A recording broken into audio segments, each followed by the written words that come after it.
Hello friends, आज हम discuss करने वाले हैं यूनियन बजट 2025 की सबसे इम्पोर्टेंट हाईलाइट जो कि है टैक्स लायबिलिटी पेएबल के बारे में। हमारी जो फाइनेंस मिनिस्टर है वो उन्होंने इंट्रोड्यूस किया है new tax slab for budget 2025-26 के लिए। उन्होंने ये कहा है कि अप टू 12 लाख आपको जीरो टैक्स पे करना पड़ेगा। तो इसके रिगार्डिंग हम आज ये समझने वाले हैं कि कौन सी इनकम एक्सक्लूड की गई है इस टैक्स स्लैब से और कौन सी इनकम इंक्लूड की गई है। जैसे कि बहुत से लोगों को ये लग रहा है कि ये जो टैक्स स्लैब है ये ऑल इनकम पे एप्लीकेबल हो जाएगा, बट एक्चुअल में ऐसा नहीं है। गवर्नमेंट ने बजट डिक्लेयर करते वक्त क्लेरिफाई किया गया है कि कौन सी इनकम पे ये जो टैक्स स्लैब है वो एप्लीकेबल होगा और कौन से इनकम को इससे एक्सक्लूड किया गया है। तो पहले तो टैक्स स्लैब क्या है इसे समझते हैं। तो 0 to 4% नील टैक्स है, 4 to 8% 5% टैक्स देना पड़ेगा। देन 8 to 12% आपको 10% टैक्स देना पड़ेगा। देन 12 to 16% आपको 15% टैक्स देना पड़ेगा। देन 16 to 20% आपको 20% टैक्स देना है। देन 20 to 24% आपको 25% टैक्स देना है एंड आफ्टर 24 लाख आपको 30% टैक्स देना पड़ेगा। ये टैक्स स्लैब दिया गया है यूनियन बजट 2025-26 में फाइनेंशियल ईयर के लिए। बट इस टैक्स फॉल में कौन से इनकम फॉल होगी और कौन से इनकम फॉल नहीं होगी इसका भी क्लैरिफिकेशन दिया गया है।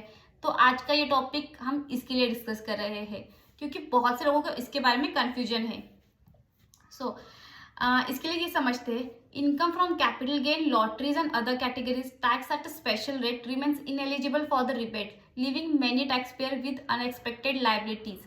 जिन भी टैक्स पेयर को इनकम हो रही है कैपिटल गेन लॉटरीज या फिर कोई भी असेट वो सेल कर रहे हैं, तो उनको जो इनकम वहां से आ रही है उस पर स्पेशल रेट से टैक्स अप्लीकेबल होगा और उसकी वजह से उनको अनएक्सपेक्टेड लायबिलिटी आ सकती है अगर वो ये समझ रहे हैं कि उनकी इनकम भी सेम टैक्स स्लैब में देखी जाएगी। तो इस कंसेप्ट को जरा और डीपर समझते हैं। The union budget 2025 introduced a significant tax relief for individual earning up to 12 lakh by raising the rebate limit under the section 87A, resulting in effectively zero tax.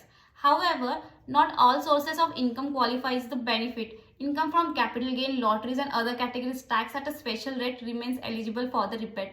अभी मैंने समझाया कि जीरो टैक्स उनके लिए ही applicable है जिनके regular income sources है। जो भी स्पेशल इनकम सोर्सेस है, जो भी कैपिटल गेन के अंडर इनकम आते हैं, वो स्पेशल टैक्स रेट से ही कैलकुलेट किए जाएंगे। उस पर जो टैक्स एप्लीकेबल होगा वो स्पेशल रेट से होगा। तो इस आर्टिकल में ये कहा गया है कि under the new tax regime individual earning up to 12 lakh can avail of a rebate of ₹60,000 and increase from the previous year ₹20,000 applicable for income up to 7 lakh. For the financial year 24-25 के लिए 7 लाख तक अगर आपकी सैलरी होती थी और उस पर अगर आपको टैक्स लायबिलिटी आती थी तो आपको का टैक्स रिबेट मिलता था। बट उसको इंक्रीज करके नेक्स्ट फाइनेंशियल ईयर के लिए 25-26 के लिए उन्होंने जो टैक्स रिलीफ रखा है वो 60,000 रखा है और उसकी वजह से ही आपका जो टैक्स स्लैब भी इंक्रीज हुआ है। नेक्स्ट ये कहा गया है कि while this move provide relief to salaried individuals and those with the regular income sources, capital gains and other special rate incomes are excluded from the rebate benefit. तो इस सिनेरियो को समझने के लिए एक एग्जांपल दिया है। For instance, if individual earns a 13 lakh annually, including 3 lakh as a long-term capital gain from the sale of listed securities, only 10 lakh will be eligible for regular taxation. सो इसमें ये कहा गया है कि अगर किसी भी पर्सन को 13 लाख एनुअली इनकम आ रही है, उसमें से 3 लाख उसकी जो इनकम है वो लॉन्ग टर्म कैपिटल गेन से बिलोंग करती है और उसकी जो 10 लाख है वो उसकी रेगुलर इनकम से बिलोंग करती है। तो उसको जो टैक्सेशन होगा वो दो डिफरेंट वे से होगा। फर्स्ट, उसकी जो 10 लाख की इनकम है उससे जो अभी का tax slab propose tax slab government ने डिक्लेयर किया गया है उससे उसका कैलकुलेशन होगा। जैसे कि अप टू 12 लाख उसको टैक्स नहीं देना पड़ेगा। इसका मतलब अगर उसकी इनकम 10 लाख तक आ रही है तो उस पर कोई भी टैक्स को देना नहीं पड़ेगा।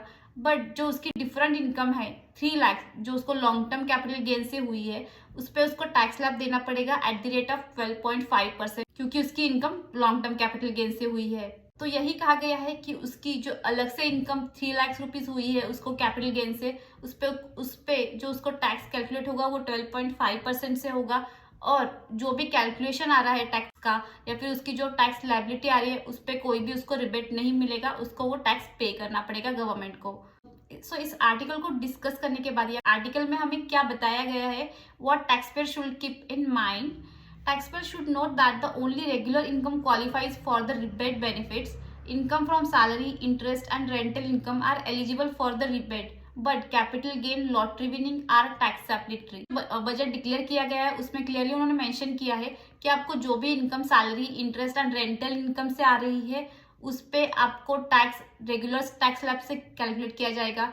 बट अदर देन दैट, जो भी इनकम आपको कैपिटल गेन या लॉटरी विनिंग या फिर अदर, जैसे कि कोई फ्रीलांसिंग करता है या फिर अगर हम कैपिटल असेट सेल कर देते हैं, जैसे कि कार, ज्वेलरी या फिर हमारी हाउस प्रॉपर्टी अगर हम सेल करते हैं, तो उससे जो हमें इनकम आती है उस पर हमें टैक्स पे करना पड़ेगा और वो स्पेशल टैक्स रेट से पे करना पड़ेगा जो भी इनकम टैक्स एक्ट में हमें दिया गया है. एट द एंड हमें ये समझना है, while the increased rebate threshold is a welcome relief for many understanding its limitations, it is a crucial to avoid miscalculations and unexpected tax bills.